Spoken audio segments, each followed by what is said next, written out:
Hola, les habla el abogado Carlos Monroy. Es un gusto para mí nuevamente estar con cada uno de ustedes y tratar el tema del día de hoy. El tema es Enséñanos a orar. Antes de iniciar el presente estudio, me gustaría recordarles que es importante su apoyo a través de apretar los botones de me gusta o darle like y también suscribirse al canal. Esto nos ayudará mucho, ya que a través de apretar los botones mencionados, el algoritmo hace que los estudios se reproduzcan, se multipliquen y se ven en la plataforma con mayor constancia. Eso nos lleva como consecuencia a que más gente pueda ver los videos. Si usted aprieta el botón de like o me gusta o suscribirse, hará posible que la palabra de Dios se pueda extender con mayor facilidad. Esto realmente hace que hagamos una labor de equipo. Cuando usted aprieta el botón y nosotros hablamos la palabra de Dios, nos entrelazamos haciendo equipo, expandiendo la palabra de Dios. Hay mucha gente que necesita de Dios. Hay mucha gente que no tiene a Jesús en su corazón, pero no tiene idea, aunque quiere encontrar o tener un encuentro con Dios, no hay quien les hable. Nosotros estamos haciendo esto. Ignoran qué les va a pasar el día que fallezcan, a dónde irán, la vida se acaba, la vida continúa, a dónde van las personas que fallecen. Todo esto es importante, que la gente pueda conocer que Jesús es el Salvador del mundo y que si las personas aceptan a Jesús, estarán eternamente delante de la presencia del Padre Eterno. Esto es necesario compartirlo con todos aquellos que no conocen la palabra de Dios. Por eso nosotros podemos hacer que ellos conozcan esta palabra de Dios suscribiéndose, apretando usted el botón de like o manita arriba o me gusta. Continuemos con el tema Enséñanos a orar y vamos a ello. Lo que primero que mencionaré es una serie de definiciones, las cuales con ninguna de ellas, en lo personal estoy casado, no tengo una definición en lo personal de lo que podríamos tener como la oración.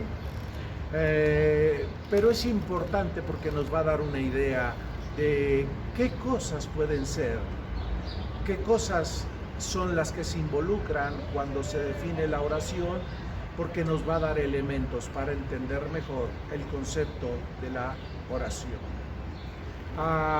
Hay muchos pues que desarrollan los conceptos, las definiciones de la oración. Muchos tendrán un punto de vista, otros tendrán otro punto de vista.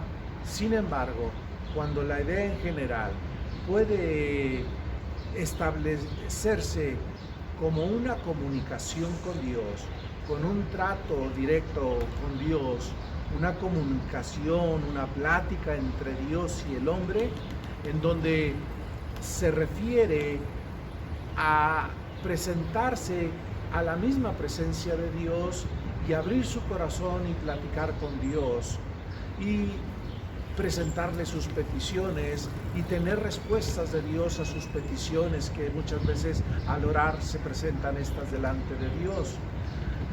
Todo esto pues nos sirve como las definiciones que estaré mencionando.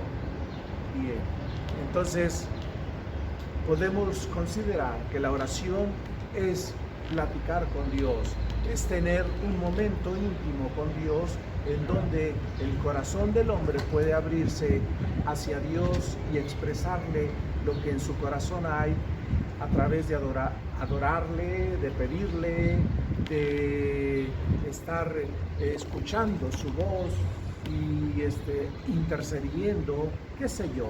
Hay muchas cosas que se pueden mencionar en la oración y que precisamente este tema las estaremos tratando en diferentes bloques.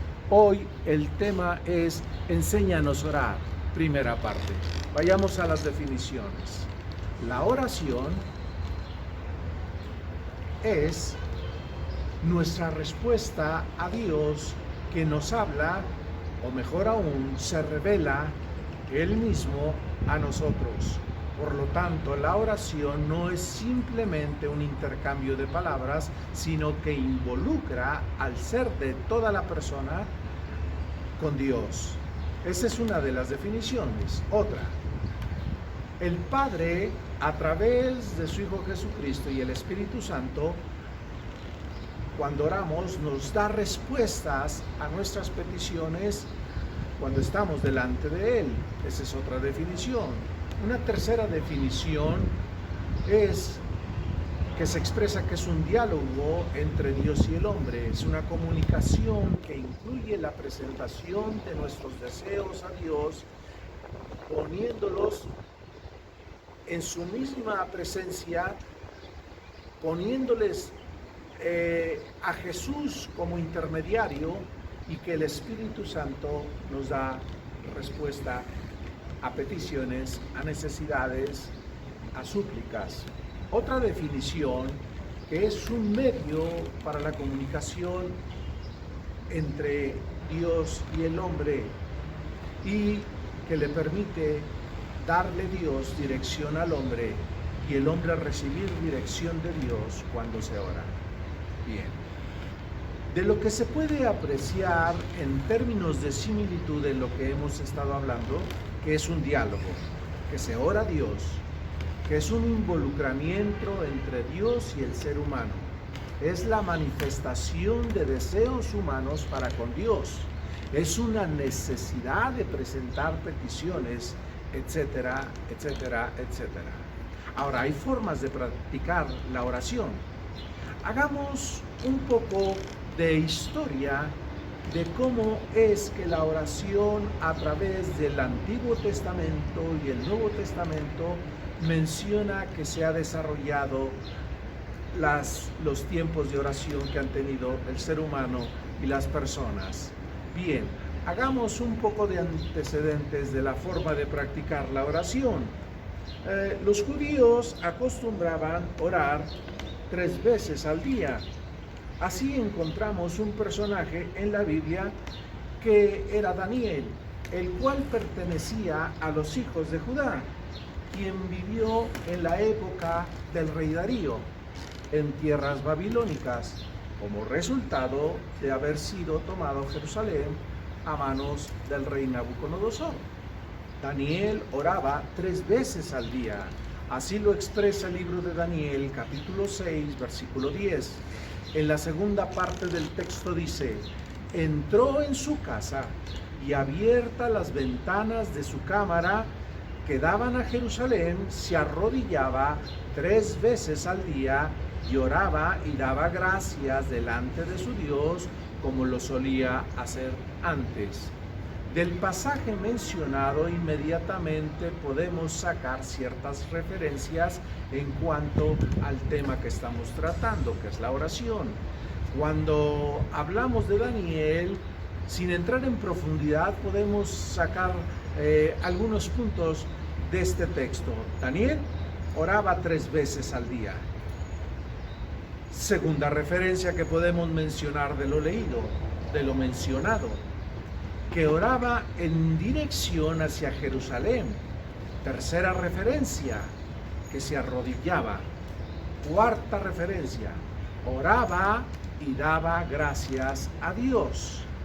Notemos que la forma de orar de Daniel confirma que oraba 3 veces al día. Mediante otra cita bíblica diré que los judíos hacían oración 3 veces al día. En los Salmos habla: en cuanto a mí, a Dios clamaré y Jehová me salvará.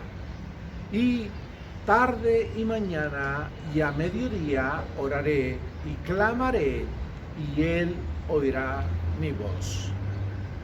Regularmente los horarios de oración estaban determinados por la hora tercera que era aproximadamente las 9 de la mañana, la sexta, que era las 12 del mediodía, y la hora novena, o sea, las 15 horas.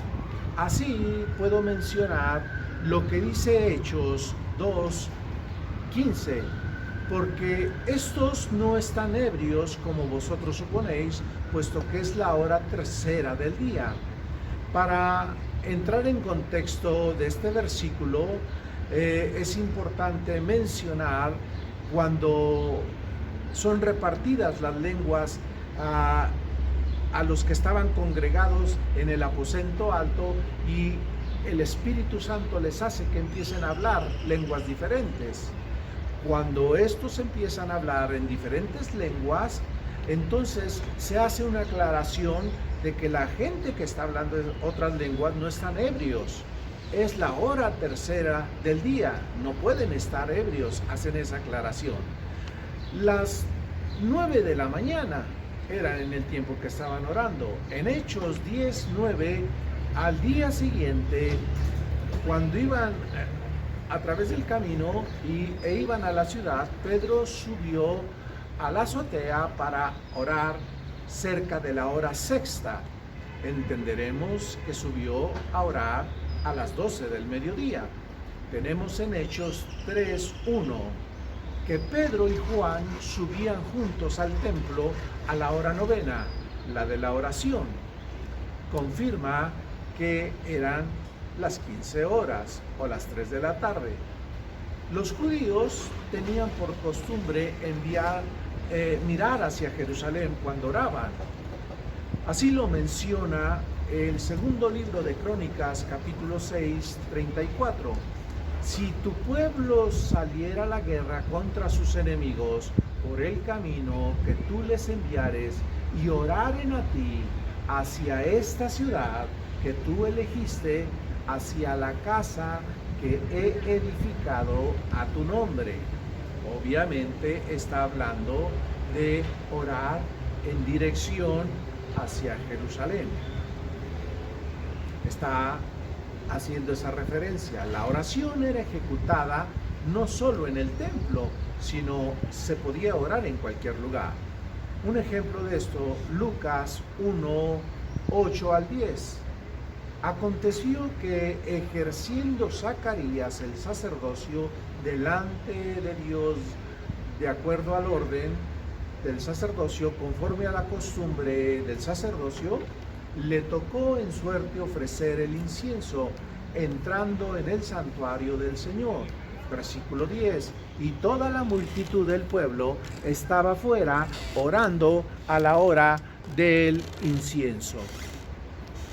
Ahora veamos un contraste, sin que esté diciendo que es una regla, entre cómo oraba Daniel, el cual se arrodillaba. Sin embargo, había otros que no se arrodillaban, pero muchos de ellos eran porque querían ser vistos por los demás. Ahora, no todos los que oran de pie es porque quieran que los estén viendo o llamar la atención. En Mateo 6:5 se hace una alusión clara cuando dice: y cuando ores, no seas como los hipócritas, porque ellos aman el orar en pie en las sinagogas y en las esquinas de las calles para ser vistos de los hombres. De cierto os digo que ya tienen su recompensa.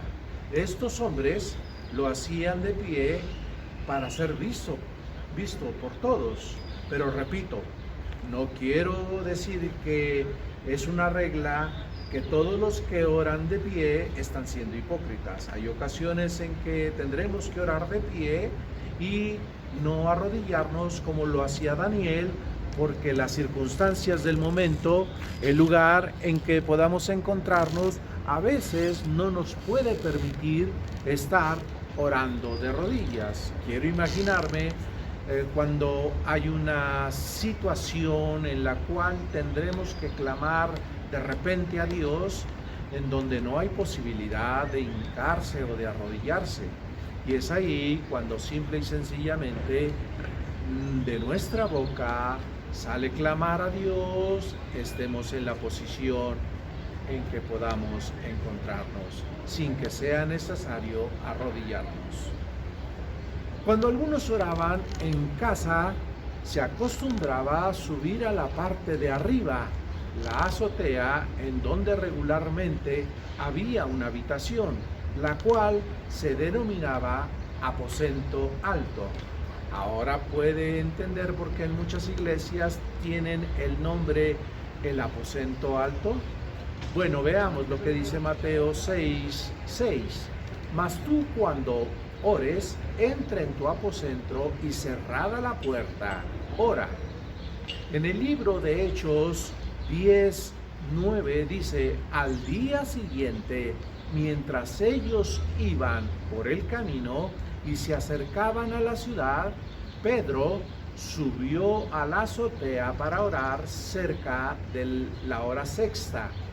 Y en Hechos 27 dice: el primer día de la semana, reunidos los discípulos para partir el pan, Pablo les enseñaba habiendo de salir al día siguiente, y alargó el discurso hasta la medianoche.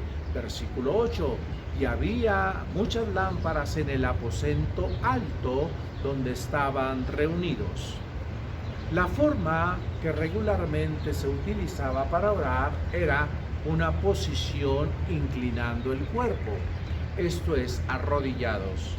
En Hechos 21:5, cumplidos aquellos días, salimos acompañándonos todos con sus mujeres e hijos hasta afuera de la ciudad, y puestos de rodillas en la playa oramos. La Biblia menciona de Jesús en el libro de Lucas, capítulo 22, 41, y él se apartó de ellos a distancia como de un tiro de piedra, y puesto de rodillas, oró. Cuando Esteban perdió la vida a mano de los judíos religiosos, él oró como le habían enseñado. En Hechos 7:60 dice: y puesto de rodillas, clamó a gran voz: Señor, no les tomes en cuenta este pecado. Y habiendo dicho esto, durmió. Dejando de lado la parte histórica, entremos a estudiar ejemplos de la parte práctica de la oración. Esto es relativo en cuanto a que decimos que dejemos la parte histórica. Todo lo que estamos estudiando en el Antiguo y en el Nuevo Testamento, para nosotros en nuestro tiempo, lo podemos llevar a la práctica, pero siempre será también tomado como algo histórico, porque ya son acontecimientos pasados. Por lo tanto, siempre serán, repito, hechos históricos. En cierta ocasión Jesús estaba orando a su Padre, y cuando terminó, uno de los discípulos se acercó con Jesús pidiéndole que les enseñara a orar. Así lo menciona el libro de Lucas 11:1.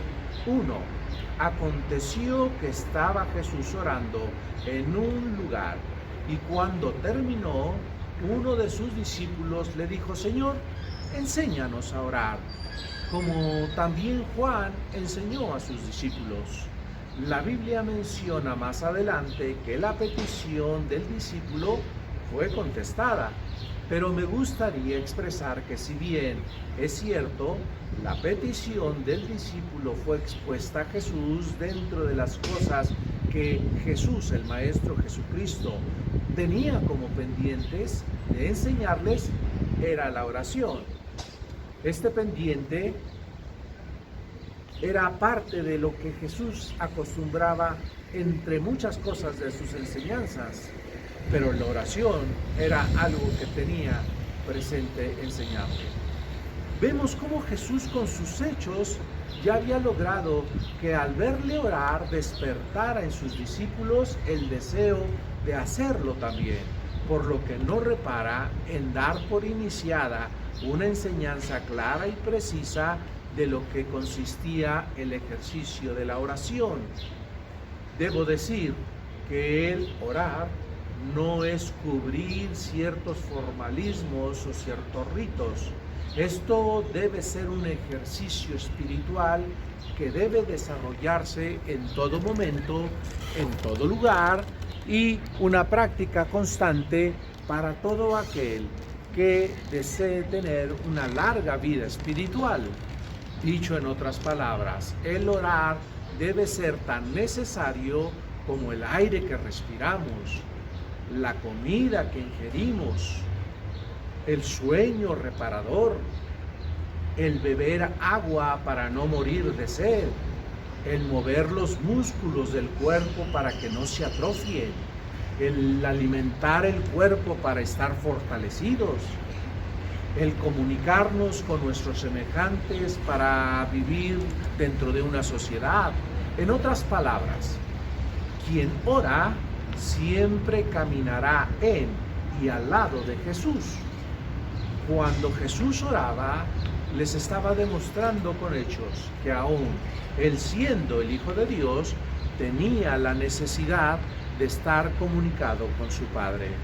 Jesús sabía la importancia de vivir una vida espiritual plena al estar en constante oración. Y también lo tenía como parte de las obligaciones que tiene un líder espiritual de enseñar a los que siguen a un líder. Jesús era un líder, Jesús tenía sus discípulos. Si usted se da cuenta la forma de plantear su petición, el discípulo fue mencionando que Juan había enseñado a sus discípulos a orar. Volvamos a leer el versículo en la parte final. Uno de sus discípulos le dijo: Señor, enséñanos a orar, como también Juan enseñó a sus discípulos. Antes de continuar, es notorio que Jesús le mencionó lo que no era la oración a sus discípulos. Esto es, lo que no se debe hacer cuando se dice que se está orando. Estamos hablando, para mejor referencia, cuando les iba a enseñar a orar a través de mencionar el Padre Nuestro. Cuando esto iba a acontecer y se lo había pedido el discípulo, Jesús empieza a hacer una explicación precisamente antes de decir lo que es orar y cómo se debe de orar. Primero establece lo que no es orar. Y se establece y se dice para que si fuimos, alguno de nosotros o ellos, cualquiera que los escuchara en tiempo de Jesús y que habrían adquirido ciertos hábitos que no eran correctos o no son o no eran los que Jesús nos enseña ahora a nosotros en su palabra, entonces me quiere decir, abogado, que podemos en ocasiones tener conductas equivocadas de cómo orar, o creemos que oramos de una manera correcta o incorrecta. Claro que sí. Aquí me gustaría hacer un breve e importante mención o exposición. Es sabido que Jesús vino a establecer un pacto, el cual consistía en restaurar el camino o acceso a la presencia del Padre Eterno, y a los primeros que le ofreció ese pacto fue al pueblo judío solamente. Cuando el hombre en el Antiguo Testamento menciona que en la vida de Adán y Eva habían ofendido a Dios cayendo de su gracia, comiendo del fruto del cual se les dijo que no comieran, podemos notar que el camino o acceso al Padre se rompió. Por lo tanto, cuando viene Jesús a la tierra, viene a establecer una forma nueva de cómo se puede llegar al Padre y se establece un nuevo pacto. Ahora bien,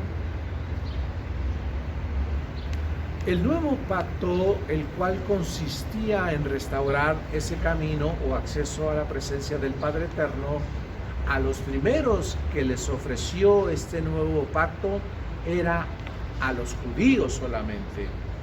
Entonces, ¿en qué momento este nuevo pacto alcanzó a toda la humanidad?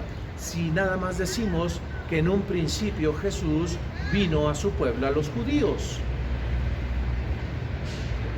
Es que esta nueva etapa en que se decide por parte de Jesús, también del Padre y también del Espíritu Santo, a extender el nuevo pacto hacia los gentiles, hacia los que no son judíos, a todos nosotros que ahora pertenecemos a lo que es la iglesia de Dios, pues es cuando se dan ciertas circunstancias, las cuales estudiaremos en este tiempo. Jesús vino inicialmente a la tierra con toda la disposición de bendecir a su pueblo, los judíos. Su enseñanza era para ellos, sus sentimientos originalmente era para ellos. Las bendiciones eran originalmente para el pueblo de Israel.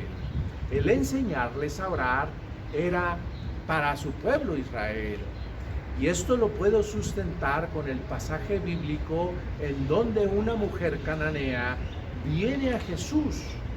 Ponga atención, porque aquí enseñaré dos historias paralelas que se entrelazan en el tiempo y se relacionan entre a quién le da sus enseñanzas y bendiciones por derecho, que son a los judíos, y a quienes no se las da, porque no era judía, que es la mujer cananea. Mateo 15, 21 y 22 dice lo siguiente: saliendo Jesús de ahí, se fue a la región de Tiro y de Sidón, versículo 22, y he aquí una mujer cananea que había salido de aquella región, clamaba diciendo: Señor, Hijo de David, ten misericordia de mí, mi hija es gravemente atormentada por un demonio. El versículo 3, pero Jesús no le respondió palabra. Entonces, acercándose sus discípulos, le rogaron diciendo: despídela, pues da voces tras nosotros. En el versículo 24, él respondiendo dijo: no soy enviado sino a las ovejas perdidas de la casa de Israel. Repito, esto es importante: no soy enviado sino a las ovejas perdidas de la casa de Israel. Es aquí cuando hago mención que en un principio, cuando Jesús aparece encarnado para venir a ofrecer salvación al ser humano, venían los judíos. Pero después el plan cambia y este nuevo pacto, que era exclusivo para los judíos, es extendido hacia todos los gentiles o a toda la iglesia, a nosotros. Puede ver la mención de Jesús entonces, que Él venía originalmente, que Él venía a salvar a las ovejas perdidas de la casa de Israel. Usted me puede decir: ¿y esto qué tiene que ver con la oración? Tiene que ver todo, ya que la oración de Jesús, que Jesús quería enseñar a sus discípulos y en general a los judíos, era con la intención de enseñar el camino al Padre, pero tenía enfrente precisamente a judíos religiosos, escribas, fariseos, que habían hecho de las cosas espirituales una actividad religiosa y mecánica, por lo que tenían que dejar atrás las viejas prácticas religiosas que habían llevado a su pueblo a vivir una vida llena de ritos vacíos, para traer la nueva vida a través de Jesús, el Salvador del mundo. Cuando aparece Jesús encarnado para cumplir su propósito en la tierra, una de las cosas que expresó fue que el reino de Dios había llegado. El reino de Dios había llegado. Así encontramos en Marcos 1, 14 y 15. Después que Juan fue encarcelado, Jesús vino a Galilea predicando el evangelio del reino de Dios. Versículo 15, diciendo: el tiempo se ha cumplido y el reino de Dios se ha acercado. Arrepentíos y creed en el evangelio. En el libro de Mateo 12, 28 dice lo siguiente: pero si yo por el Espíritu de Dios echo fuera los demonios, ciertamente ha llegado a vosotros el reino de Dios. Al expresar Jesús la llegada de un reino, hubo cierta confusión entre los judíos en cuanto si este reino del que hablaba sería un reino terrenal, el cual vendría a rescatar a los judíos del poder político y del gobierno romano. El mismo Juan el Bautista, tuvo esta confusión a tal grado que, estando en la cárcel, mandó a sus mensajeros a preguntarle a Jesús. Vemos en Mateo 11, 2 y 3, y al oír Juan en la cárcel los hechos de Cristo, le envió 2 de sus discípulos en el versículo 3 para preguntarle: ¿eres tú aquel que había de venir o esperamos a otro? El ministerio de Jesús, cuando mencionaba la palabra reino, no hablaba de un reino político o terrenal. Él hablaba del reino de los cielos, cosa que los judíos, aquellos hijos del pueblo de Israel, de las ovejas de Israel que mencionó, no entendieron, no quisieron entender. De hecho, fue la acusación principal con que presentaron a Jesús a la autoridad del gobernador, manifestando que se autoproclamaba rey de los judíos. Está viendo cómo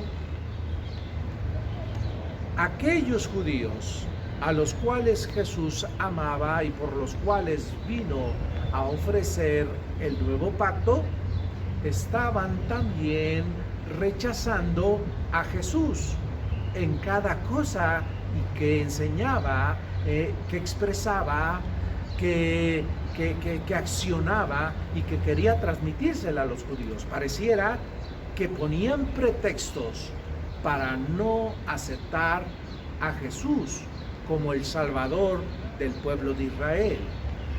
Y más aún estamos viendo cuando Jesús hablaba del reino, ellos, confundidos o queriéndose confundir con toda intención, mencionaban que ese reino, el cual ellos esperaban, pues era motivo finalmente el cual utilizaron para acusarlo delante de las autoridades. En Mateo 27, 11 dice: Jesús pues estaba en pie delante del gobernador. Esto es cuando ya estaba siendo acusado por parte de los judíos. Y este le preguntó diciendo: ¿eres tú el rey de los judíos? Y Jesús le dijo: tú lo dices. Ahora veamos Marcos 15, 1 y 2. Muy de mañana, habiendo tenido consejo los principales sacerdotes con los ancianos, con los escribas y con todo el concilio, llevaron a Jesús atado y le entregaron a Pilato. En el versículo 2, Pilato le preguntó: ¿eres tú el rey de los judíos? Respondió él, dijo: tú lo dices. En el libro de Marcos 15, 25 y 26 dice: era la hora tercera cuando le crucificaron. Versículo 26. Y el título escrito de su causa era: el rey de los judíos. Cuando los discípulos son enseñados en la oración por parte de Jesús, no puede evitar el decir que no fueran como los hipócritas religiosos, incluidos los que lo acusarían de proclamarse rey y la apuesta de implantar un reino terrenal, el cual para ellos no cumplió. En el libro de Mateo 6:5 dice lo siguiente: y cuando ores, no seas como los hipócritas, porque ellos aman el orar en pie en las sinagogas y en las esquinas de las calles para ser vistos de los hombres. De cierto os digo que ya tienen su recompensa. Puede ver cómo Jesús quería enseñar la forma correcta de orar y no como los hipócritas que lo hacían para lucir una falsa espiritualidad. No olvide que el nuevo pacto era para los judíos, como ya lo mencioné. Las enseñanzas eran para el pueblo judío, el cual lo estaba también rechazando. Ahora volviendo a la cananea, por eso le dije que son dos historias paralelas. Puede ver por qué no estaba haciéndole caso a la petición de rescatar a su hija, la cual dijo la mujer que se encontraba endemoniada. Pero, ¿quiénes eran los cananeos? Entremos un poco a fundamentar la actitud de Jesús frente a esta cananea. ¿Cuál era un antecedente por el cual Jesús también tenía cierta idea de no quererle responder o apoyar en su petición? Bien, Cam fue hijo de Noé y Cam fue el padre de Canaán o de los cananeos. En el libro de Génesis 9:18 y 19, y los hijos de Noé que salieron del arca fueron Sem, Cam y Jafet. Y Cam es el padre de Canaán, versículo 19. Estos tres son los hijos de Noé, y de ellos fue llena toda la tierra. En el libro de Génesis 10:15 al 19, y Canaán engendró a Sidón, su primogénito, a Het, versículo 16, al Jebuseo, al Amorreo, al Gergeseo, versículo 17, al Jebeo, al Araseo, al Cineo, versículo 18, al Arbadeo, al Samareo y al Amateo. Y después se dispersaron las familias de los cananeos, versículo 19, y fue el territorio de los cananeos desde Sidón en dirección hacia Gerar hasta Gaza, en dirección de Sodoma, Gomorra, Adma y Seboín, hasta Lasa. ¿Puede recordar a qué tierra fue Jesús y se encontró con la mujer cananea? Se lo recordaré. En Mateo 15:21. Saliendo Jesús de ahí, Jesús se fue a la región de Tiro y de Sidón, región cananea. Pero, ¿qué tenía Jesús contra los cananeos? Dios había ordenado al pueblo de Israel en el Antiguo Testamento, cuando les dio la promesa de la tierra prometida, de la tierra que fluiría leche y miel, para que pudieran ellos tener esa tierra, tenían que destruir ¿a quién cree? A los cananeos. En el libro de Éxodo 23:31 al 33, dice: y fijaré tus límites desde el mar Rojo hasta el mar de los filisteos, y desde el desierto hasta el Éufrates, porque pondré en tus manos a los moradores de la tierra, y tú los echarás de delante de ti. Versículo 32. No harás alianza con ellos, ni con sus dioses. Versículo 33. En tu tierra no habitarán. No sea que te hagan pecar contra mí sirviendo a sus dioses, porque te será tropiezo. Pero ¿qué cree? Los israelitas no destruyeron a los cananeos como Dios se los había ordenado para tomar posesión de la tierra prometida, sino que permitieron habitar y compartir la tierra prometida que Dios les dio para ellos exclusivamente, por lo que les trajo muchos males como Dios lo había establecido o mencionado, que acabaran con los cananeos para que no tuvieran males. Si bien, como dije anteriormente, Jesús vino a los israelitas y no a los gentiles, esto es, no a todos nosotros que no somos judíos, pues con mayor razón tenía Jesús para desatender el llamado de la cananea, que le pedía que atendiera la necesidad de su hija que estaba endemoniada, ya que el antecedente de Israel de no haber acabado con sus enemigos los cananeos y haberlos echado de la tierra que Dios les dijo, trajo como consecuencia a la larga que en época de los jueces el pueblo de Dios tuviera su peor estilo de vida moral, al estar totalmente apartados de Dios, viviendo en idolatría absoluta.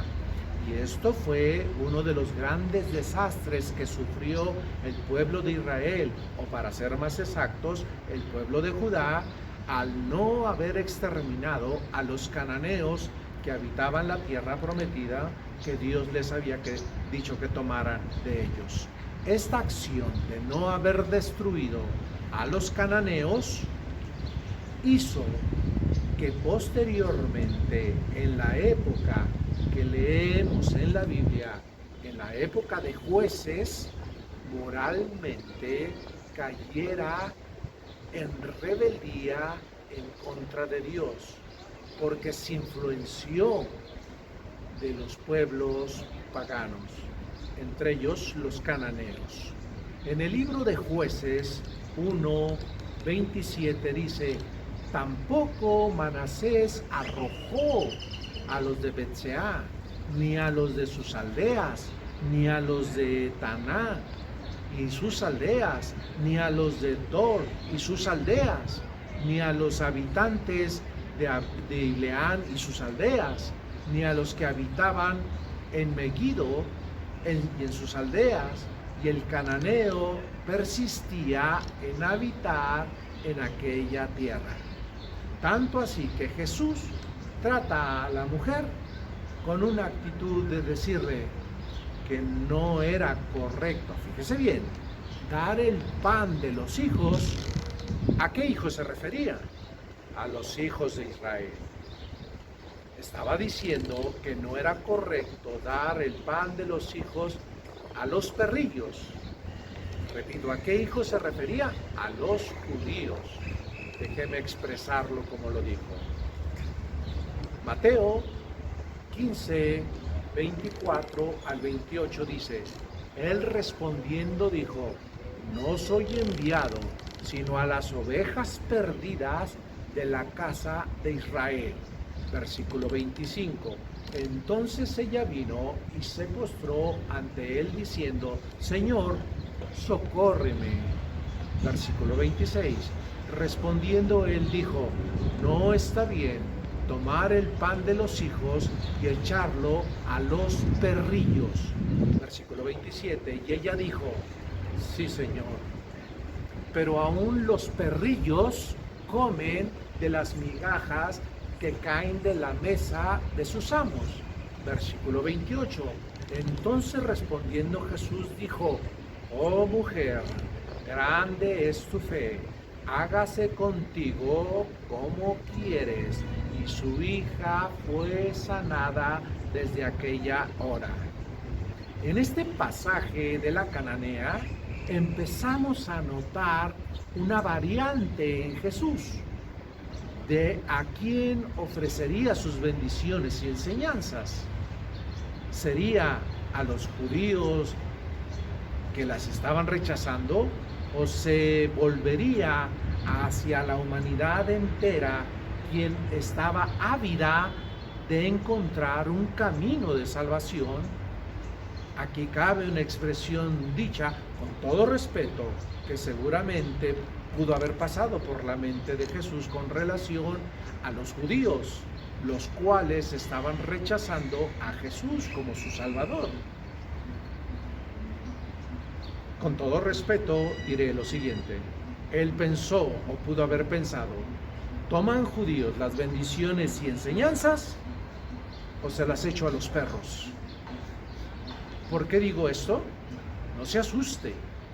Así trató a la mujer, como una perrilla. En Mateo 15:26, respondiendo él, dijo, no está bien tomar el pan de los hijos y echarlo a los perrillos.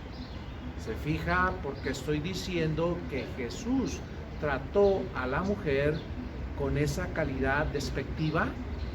No estoy queriendo ser grosero, estoy más bien queriendo ser enfático de cómo Jesús estaba diciéndole, a ver, si los judíos no van a querer estas bendiciones, entonces empecemos a dárselo a otros.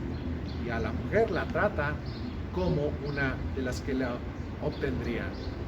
Aquí tenemos entonces al pueblo judío que le cabe una premisa: nadie sabe lo que tiene hasta que lo ve perdido.